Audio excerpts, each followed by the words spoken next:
Are you financially and emotionally prepared for the possibility that you could live until the age of 100? I'm Claire Barrett, FT Money Editor and editor of The Next Act, our new portal on ft.com for those in later life. Joining me now are London Business School professors Linda Grattan and Andrew Scott, the authors of this book, The 100-Year Life, Living and Working in the Age of Longevity, and Lindsay Cook, the FT's Money Mentor columnist. Linda, I'm going to start with the question, is living to 100 a gift or a curse? Well, you know, Claire, living to 100 is absolutely brilliant. Imagine all the things that you can do in 100 years. You can spend more time with your children, you can learn, you can go back to university, you can do more work. I think it's a fantastic gift.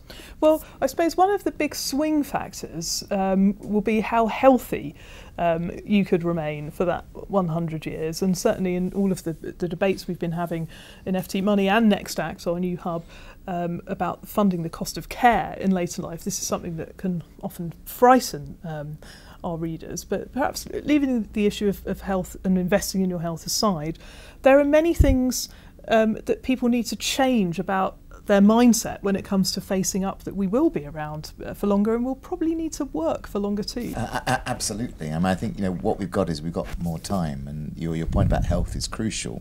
But what the data shows is, on average, we're living longer, we're healthier for longer, and so we have the opportunity to do more things. There are more risks around that, but we have to prepare. And our key thing is that we seem to have designed a three-stage life. Based around a life expectancy that is no longer valid.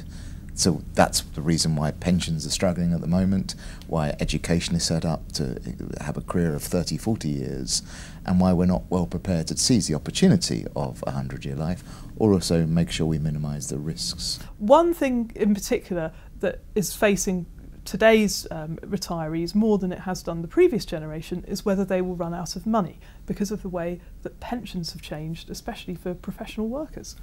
Absolutely. Everybody used to have final salary pensions, and they would know that they were going to retire on half or 2/3 of their income, and they could plan. Now, the last 20, 30 years, most private companies or quoted companies have gone to defined contribution, which means all the risk is with the employee. Employment doesn't go on forever. You don't have a 40-year career, and an awful lot of people are let go in their 50s, and they end up being self-employed, often working for the same corporation but on a freelance basis, earning less and with no pension. And I come across a lot of people who are very worried about, they've said, oh, I put my 50s aside for building up my pension and now I can't. And they've got their children in education or needing help with housing. They might be looking after their own parents, and now it is frightening to know that the average pension pot at retirement is about 50,000. That sounds bad. For women, it's under 30,000. For men, it's about 75,000. You don't get much for your money when you've got that sort of money. Thanks ever so much, everyone, for joining me. Linda Grattan, Andrew Scott and Lindsay Cook. You can read more about these issues and read Lindsay's article about returning to university in later life on Next Act, the FT's new free-to-read online hub for those in later life. Find us on ft.com/nextact. We'll see you again for another video in a month's time.